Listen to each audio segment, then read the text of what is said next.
오늘은 교회력 가운데 가장 기쁘고 또 영광스러운 날인 부활주일입니다. 주님이 사망 권세를 이기시고 다시 살아나신 날입니다. 십자가에서 모든 것이 끝난 것처럼 보였던 그 절망의 순간 이후에 하나님은 가장 위대한 역사를 이루셨습니다.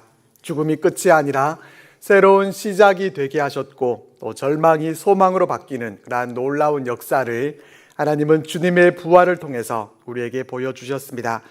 그래서 우리는 이날을 기뻐하고 또 찬양 드리면서 부활의 기쁜 소식을 함께 나눕니다.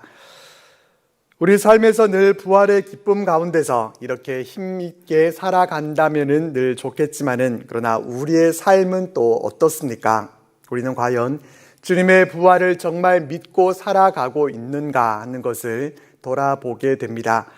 우리의 입술로는 주님이 부활하셨음을 믿습니다. 이렇게 분명히 우리가 고백하지만은 우리의 삶의 모습은 여전히 절망과 또 염려 가운데 머물러 있지 않은지를 우리는 돌아볼 필요가 있습니다. 부활을 믿는다고 하면서도 여전히 우리의 현실 문제 앞에서 우리는 무너지고 또 미래 앞에서 두려워하는 그러한 모습이 우리 안에 있지 않은지 우리는 생각해 봐야 합니다. 사실 이것은 오늘 우리만의 모습이 아닙니다. 주님의 부활이 처음 전해졌던 그때에도 사람들의 반응은 기쁨보다도 의심이 있었고 또 확신보다 혼란이 있었습니다. 부활의 소식을 들었으면서도 부활을 온전히 믿지 못하고 의심하는 자들이 있었습니다. 오늘 본문 말씀을 통해서 우리의 모습과 또 본문에 나오는 제자들의 모습은 어떻게 다른지를 우리가 함께 살펴보면서 부활의 주님을 만나면 우리의 삶이 어떻게 변화되고 또 어떻게 변화된 모습으로 살아가야 하는가 하는 것을 우리 함께 나누려고 합니다. 안식 후 첫날에 여인들을 통해서 놀라운 소식이 전해졌습니다. 그 소식은 곧 예수님의 무덤에 가봤더니 그곳이 비어 있었고 또 천사가 이르기를 그가 여기에 계시지 않고 살아나셨다라고 말한 것이었습니다. 이 소식을 들은 요한과 베드로는 주님을 장사 지낸 무덤으로 한숨에 달려갔습니다. 여인들의 말대로 무덤은 비어 있었습니다. 예수님의 시신은 보지 못하고 예수님의 시신을 덮었던 세마포만 볼 수 있었습니다. 주님은 부활하셨습니다. 사망 권세를 이기시고 부활의 첫 열매가 되셨습니다. 주님이 부활하셨다는 그 기쁨의 소식이 안식 후 첫날에 곳곳으로 그 소식이 퍼져나갔습니다. 그 소식을 들은 사람들은 그 일을 기이 여기면서 놀랐습니다. 그 소식을 듣고서도 믿지 못하겠다라고 하는 그런 사람들도 있었습니다. 바로 그날에 주님이 부활하시고 부활의 소식이 퍼져나가고 있는 그때 예루살렘에서 엠마오로 내려가는 두 제자가 있었습니다. 엠마오를 향해 내려가던 두 제자가 걷고 있던 그 길은 한마디로 절망과 또 좌절의 길이었습니다. 17절 말씀에 보면은 두 제자가 슬픈 빛을 띠었다 이렇게 기록하고 있는 것을 볼 수 있습니다. 엠마오로 가는 길은 슬픔의 길이었고 또 좌절과 또 절망의 길이었습니다. 주님이 수많은 이적들을 베풀고 또 호산나 부르는 그 환호성 속에서 예루살렘으로 입성하실 때만 해도 하늘의 권세를 가지고 금방이라도 로마로부터 이 유대를 해방시켜 주시고 유대의 왕이 되실 것 같았었습니다. 하지만 주님이 그토록 힘없이 참혹하게 십자가에 달리시고 죽으시는 모습을 보면서 그들은 절망할 수밖에 없었습니다.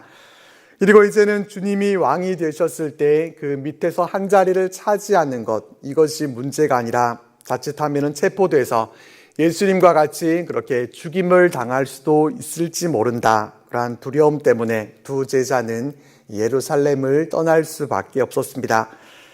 그들은 예수님의 제자들이었고 또 예수님의 부활에 대한 소식도 들어 알고 있었습니다.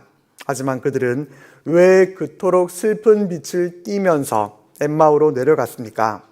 절망으로 인해 그들의 눈이 가려져 있었기 때문입니다. 그들은 눈이 어두워져서 예수님의 부활을 믿지 못했습니다. 그런 그들 가운데 부활하신 예수님이 찾아가셨습니다. 주님은 엠마오로 내려가고 있는 두 제자에게 나타나셔서 그들과 함께 동행해 주셨습니다. 두 제자는 부활하신 주님과 뜻밖의 동행하게 되는 그러한 은혜를 누렸습니다. 그렇지만 그들은 안타깝게도 그들과 함께 계신 분, 동행하시는 분이 예수님이신 줄을 그들이 직접 보면서도 그들은 알아보지 못했습니다.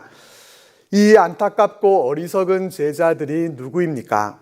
그 두 제자 중 한 사람의 이름은 글로바라고 이렇게 밝혀주고 있지만은 다른 한 사람은 누구인지 알려주고 있지 않습니다. 유대 전승에 따르면은 다른 한 제자의 이름을 시몬이라고 그렇게 밝혀주고 있고, 또는 그 제자가 바로 이 누가복음을 기록한 누가 자신이었다라는 설도 있습니다. 하지만 그 두 제자는 글로바와 또 그 어떤 사람이 아니라 바로 우리들임을 알아야 합니다. 우리 또한 두 제자와 같이 부활의 소식을 들은 사람들입니다. 우리는 해마다 부활절을 지키고 있고, 부활절 칸타타가 교회마다 울려 퍼지고 부활 찬송을 힘차게 부릅니다. 하지만 우리의 실생활 속에서 우리는 진실로 부활을 믿고 있는 자로 살아가고 있는지 의구심이 들기도 합니다. 혹시 우리 가운데서 예수님의 부활은 거짓이었고, 예수님이 죽지 않고 잠시 기절하셨다가 살아나셨다고 하는 이 기절설이나, 또 제자들이 예수님의 시신을 훔쳐가서 숨겨놓고 부활하셨다고 거짓으로 조작했다라고 하는 이 도적설을 믿고 있는 분이 계십니까? 아무도 없으실 것입니다. 우리의 입술로는 분명히 예수님의 부활을 믿는다고 우리는 분명히 고백합니다. 예수님은 사망 권세를 이기시고 우리를 위해서 다시 살아나셔서 부활의 주가 되시고 그 권능으로 우리 삶 가운데 함께하고 계시다라는 것을 우리는 분명히 우리의 입술로 고백하고 또 우리의 지식으로는 그렇게 알고 있습니다. 하지만 우리 삶의 모습에서는 그러한 믿음의 모습을 찾아보기가 쉽지 않은 것 같습니다. 예수님의 부활을 믿는다고 하면서도 어려움을 만나게 되면은 절망하는 우리들의 모습을 보게 되기 때문입니다. 예수님의 부활을 믿는다고 하지만은 우리의 눈이 가리어져서 부활의 주님을 바라보지 못하고 처진 어깨로 우리는 염려하고 또 근심하면서 살아가는 것이 우리의 모습이 아닙니까? 부활의 주님이 우리 곁에서 동행해주고 계시는데도 우리는 이것을 깨닫지 못하고 엠마오로 내려가고 있는 두 제자의 모습은 분명히 우리들의 모습 그대로를 보여주고 있습니다. 그러나 중요한 것은 그러던 이 두 제자들이 어떻게 변화되었는가 하는 것입니다. 날이 저물어서 두 제자는 이제 하루를 묵어가야 하는 상황에서 주님을 강권해서 함께 유숙하게 됩니다. 그리고 저녁 식사를 함께 하게 됩니다. 그때 주님은 두 제자들에게 떡을 가지시고 또 축사하시면서 그들에게 떼어주셨습니다. 6월절에 가졌던 마지막 성만찬의 모습이 연상되는 그러한 모습이었고, 또 두 제자는 떡을 떼서 축사하시는 그 모습을 통해서 오병이어의 그 기적을 베푸셨을 때의 모습, 마지막 만찬을 나눴을 때 그때 모습을 기억했을 것입니다. 두 제자는 그제야 눈이 밝아져서 주님을 알아볼 수 있었습니다. 부활의 주님을 만난 두 제자들은 눈이 밝아졌습니다. 그전에는 절망으로 눈이 가리어져서 부활의 주님과 동행하고 있으면서도 그들은 깨닫지 못했었지만은 부활하신 주님을 만남을 통해서 그들의 영의 눈이 열려졌습니다. 이제는 더 이상 슬픔과 절망으로 세상을 바라볼 일이 없어진 것입니다. 더 이상 그들이 처한 상황이 어둡고 음침하지 않았습니다. 그들의 눈이 열려졌기 때문입니다. 부활의 주님을 만난 두 제자들의 눈이 밝아진 것처럼 우리 또한 우리의 눈이 밝아져야 합니다. 우리의 영안을 열어서 부활하신 주님의 모습, 그 부활의 주님을 우리는 바라볼 수 있어야 합니다. 부활하신 주님을 믿는다고 하면서도 영의 눈이 가려져서 부활하신 주님을 우리가 바라보지 못한다고 하면은 분명히 여기에는 문제가 있는 것입니다. 주님의 승리를 내 승리로, 또 주님의 부활을 내 부활로 여기지 못하고 살아가고 있다고 하면은 이것은 분명 잘못된 모습입니다. 주님의 부활을 믿는다고 하면서도 부활의 주님을 바라보기보다 세상의 절망적이고 또 부정적인 모습을 바라보면서 낙담하고 실망하는 모습, 우리는 어렵지 않게 우리의 주변에서 볼 수 있습니다. 물질적인 어려움이 절망을 가져다 준다고 해서 또 우리의 자녀와 건강, 직장과 사업의 문제가 절망을 가져다 준다고 해서 그것 때문에 눈이 가려지고 부활하신 주님이 우리와 함께하고 계시는데도 그것을 알아보지 못하고 근심하는 모습, 이것이 혹시 우리의 모습은 아닌지 모르겠습니다. 이와 같은 모습은 부활의 주님을 만나지 못한 사람의 모습입니다. 눈이 어두워져서 부활의 주님을 바라보지 못하는 것은 부활의 주님을 만나지 못했다는 증거입니다. 주님께서 사망 권세를 이기시고 부활하셨음을 진정으로 믿는 사람들은 결코 눈이 가려진 채로 살아갈 수 없습니다. 어둠과 절망 속에서 살아갈 수 없습니다. 부활의 주님을 만난 사람들은 밝은 눈으로 또 영안을 열어서 부활의 주님을 바라봅니다. 부활하신 주님을 바라보면서 주님의 부활이 내 부활이 되고 주님의 부활하심이 내 삶의 능력으로 또 담대함으로 나타나야 합니다. 힘들고 어려울 때 무엇을 바라보십니까? 신앙인이라고 하면서도 우리가 어렵고 힘든 일을 만나게 되면은 주님의 도우심을 바라보기보다 우리가 처해 있는 상황과 또 문제를 바라보게 될 때가 있습니다. 세상 속에 너무 깊이 뿌리를 내리고 있으면은 우리의 영안이 어두워져서 우리의 눈을 가리게 되고 부활의 주님이 함께 하시는 것도 깨닫지 못하게 됩니다. 그렇기 때문에 우리는 다른 어떠한 것을 우리가 바라보는 것이 아니라 우리의 눈을 열어서 어떠한 상황 속에서도 부활의 주님이 우리와 함께하고 계심을 우리가 바라보고 주님을 바라봄을 통해서 우리는 힘과 용기를 얻을 수 있어야 합니다. 부활하신 주님을 믿는다고 하면서도 부활의 주님이 함께하심을 밝은 눈으로 바라보지 못하고 아직도 근심과 염려 가운데 엠마오로 내려가고 있는 분 계십니까? 눈이 가리어져서 부활의 주님이 곁에 계시는데도 깨닫지 못한 채로 여전히 엠마오로 향하고 계시는 분이 계십니까? 엠마오로 내려가던 제자들에게 주님이 찾아가셔서 동행해 주셨던 것처럼 우리가 엠마오로 내려갈 때 주님은 우리를 찾아오셔서 우리와 함께 해 주십니다. 절망과 슬픔의 길로 내려가고 있을 때에도 때로는 주님이 살아계심조차도 의심되어지는 그러한 순간에도 주님은 우리와 함께 동행해 주십니다. 엠마오로 내려가는 길에서 우리는 부활의 주님을 바라볼 수 있어야 합니다. 원하기는 우리의 눈을 열어서 부활의 주님을 바라보면서 부활의 그 소망과 능력으로 살아가는 우리들이 되시기를 바랍니다. 부활의 주님을 만나고 눈이 밝아진 두 제자는 그 후에 어떤 말을 합니까? 32절 말씀 보면은 길에서 우리에게 말씀하시고 우리에게 성경을 풀어주실 때 우리 속에서 마음이 뜨겁지 아니하더냐라는 말씀이 나옵니다. 주님이 두 제자에게 말씀을 풀어주실 때 그들의 마음이 뜨거워짐을 그들은 경험할 수 있었습니다. 엠마오로 내려갈 때 두 제자는 근심과 슬픔 가운데 있었습니다.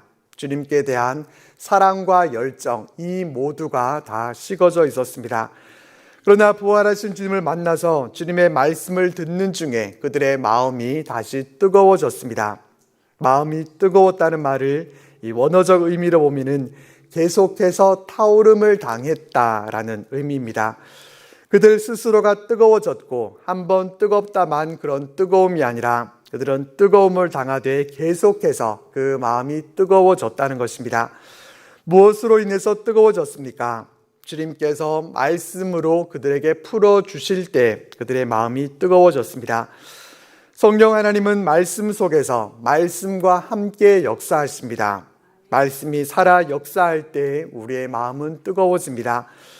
두 제자는 성령의 감동하심으로 식어진 열정에서 뜨거운 마음을 가진 성령의 사람으로 새롭게 덧입혀졌습니다. 부활의 주님을 만나면은 이렇게 성령 충만하게 됩니다. 식어진 마음에서 뜨거운 마음을 가진 사람으로 변화됩니다. 우리가 신앙생활을 하다 보면은 식어진 마음을 가지고 일할 때가 있습니다. 교회에서 봉사하고 섬기면서도 기쁨으로 하지 못하고 불 꺼진 열정으로 일하게 되는 경우들이 있습니다. 그러나 그것은 부활의 주님을 만난 우리들이 가져야 할 모습이 아닙니다. 부활의 주님을 만나면 마음이 뜨거워지게 됩니다. 부활의 주님을 만난 사람들은 뜨거운 열정 가운데, 성령 충만함 가운데 살아가야 합니다.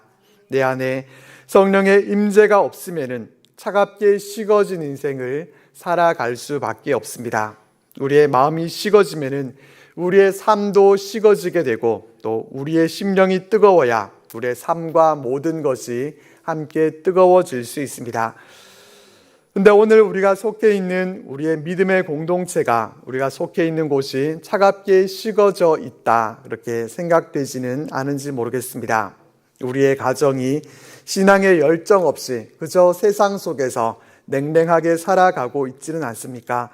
우리의 구역이 열심히 식어져서 구역 예배도 드리지 않고, 내가 속해 있는 기관이 열심히 식어져서 아무런 봉사도 하지 않는 것이 우리의 모습은 아닙니까? 교회에서 봉사하고 섬기는 사명자들도 식어진 가슴으로 일하고 있지는 않습니까? 이런 식어짐의 문제를 어떻게 해결할 수 있습니까? 바로 부활의 주님을 만나야 합니다. 부활의 주님을 만난 우리들의 심령이 다시 한번 말씀으로 뜨거워져야 합니다. 부활을 믿는 우리들이 성령 충만해야 합니다. 내가 속한 공동체가 차갑게 식어져 있는 것 같다, 그렇게 말하지 마십시오. 내가 속한 공동체에 다른 사람이 뜨거워져야 하는 것이 아니라 바로 내가 뜨거워져야 합니다. 내가 하나님의 말씀으로 뜨거운 열정을 회복해야 합니다. 성령으로 충만한 사람이 되어야 합니다. 공동체는 나 자신이 뜨거워지게 될 때 함께 살아나게 되는 것입니다. 엠마오로 내려가던 두 제자가 부활의 주님을 만남을 통해서 계속해서 그들이 뜨거운 마음을 소유하게 된 것처럼, 우리도 주님을 향한, 하나님 나라를 향한 뜨거운 열정을 지속적으로 이어갈 수 있기를 바랍니다. 부활의 주님을 바라보고 주님의 진리의 말씀 앞에 우리가 서게 될 때 주님은 우리에게 뜨거운 마음을 주실 것입니다. 부활의 주님이 주신 그 뜨거운 마음을 가지고 살아가는 우리들이 되시기를 바랍니다. 부활의 주님을 만나서 마음이 뜨거워지고 또 눈이 밝아진 이 두 제자가 그 후에 이제 어떻게 행동합니까? 그들은 예루살렘을 향해 올라갑니다. 예루살렘은 아직 십자가에서 흘린 피 비린내가 채 다 가시지도 않은 가운데 있었습니다. 그곳으로 돌아가면은 박해와 고난, 또 심지어는 십자가의 죽음이 그들을 기다릴 수도 있었습니다. 두 제자는 그것을 모르는 바가 아니었지만은, 나를 사랑하셔서 나를 위해 십자가에서 죽으신 그 주님이 다시 살아나셨다는 소식을 증거하기 위해서 저녁 식사 자리에서 먹던 빵을 내려놓고 그들은 곧바로 예루살렘을 향해 길을 나섭니다. 어두워져서 더 이상 길을 갈 수 없었기 때문에 그들이 유숙을 했던 것이고, 캄캄한 밤에 25일이나 되는 길을 간다는 것은 결코 쉬운 일이 아니었습니다. 날이 밝고 아침 일찍이 나서도 됐을 텐데 그들은 더 이상 지체하지 않았습니다. 곧바로 예루살렘으로 향했습니다. 어떻게 그렇게 할 수 있었겠습니까? 날은 이미 어두워졌지만은 그들의 마음에 빛이 켜졌기 때문입니다. 부활의 주님을 만난 그 만남의 기쁨이 그들의 마음의 등불이 되고 또 밤하늘을 밝히는 빛이 됐습니다. 그래서 25일이나 되는 밤길을 달려가게 만들었습니다. 두 제자는 쉬지 않고 밤길을 한 걸음에 내달아서 그들은 11사도와 다른 성도들이 함께 모여있는 예루살렘으로 가서 주님의 부활 소식을 전합니다. 엠마오로 향해서 가던 두 제자가 그 목적지를 바꿔서 예루살렘으로 올라갔다라고 하는 것은 그들이 향하고 있던 그 방향이 그저 그렇게 바뀌었다는 의미가 아닙니다. 엠마오에서 예루살렘으로 올라가서 부활의 증인이 되었다라는 것은, 그것은 잃어버린 신앙의 회복을 의미하는 것이고, 그들의 인생의 목적지 또 삶의 방향과 목적까지 바뀌었다는 것을 말해줍니다. 그들은 부활하신 주님을 만나고 그들의 목적지가 바뀌었고 그들의 삶의 목적과 이유가 변화됐습니다. 엠마오로 내려가던 두 제자가 부활의 주님을 만난 후에 예루살렘으로 올라가서 부활의 증인이 됐던 것처럼 우리 또한 엠마오가 아니라 우리는 예루살렘으로 올라가는 인생들이 되어야 합니다. 더 이상 절망 가운데 엠마오로 내려가는 것이 아니라 밝아진 눈을 가지고 또 뜨거운 마음을 가지고 예루살렘으로 올라가서 부활의 증인들로 살아가야 합니다. 그런데 부활의 주님을 알고 있고 또 믿고 있다고 하면서도 여전히 엠마오로 향하고 있다고 하면은 우리의 믿음이 어떠한 것인지를 우리는 다시 한번 생각해 봐야 합니다. 우리가 여전히 엠마오로 내려가고 있다고 하면은 예수님이 부활하신 것이 사실이 아니라 거짓이거나 내가 부활하신 예수님을 아직도 만나지 못하고 매년마다 맞이하는 그 부활절을 내가 의미 없이 보내왔다라는 것을 의미할 것입니다. 우리가 있어야 할 곳은 결코 엠마오가 아닙니다. 그런데 우리는 지금 어떤 엠마오를 향해서 가고 있습니까? 주님의 관심과는 상관없는 엠마오를 향해서 가고 있지는 않습니까? 예루살렘에서의 사명의 자리를 버리고 자기 만족과 또 세상 즐거움의 엠마오를 향해서 가고 있지는 않습니까?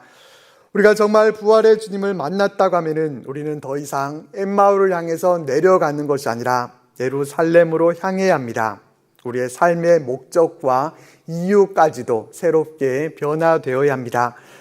부활절이 연례 행사가 아니라 우리에게 의미가 있으려고 하면은 부활의 주님을 우리가 직접 만나야 하고 부활하신 주님을 만남으로 인해서 밝은 눈으로 우리는 부활의 주님을 바라보고 우리 안에 뜨거움을 회복하고 예루살렘으로 올라와서 부활의 증인으로 살아가야 합니다. 매년마다 맞이하는 부활절을 단지 행사처럼 여기면서 우리가 그렇게 보낼 것이 아니라 엠마오를 향하던 내 삶의 방향을 예루살렘으로 그 방향을 바꾸게 될 때 부활절은 우리 인생에 더욱 큰 의미로 다가오게 될 것입니다.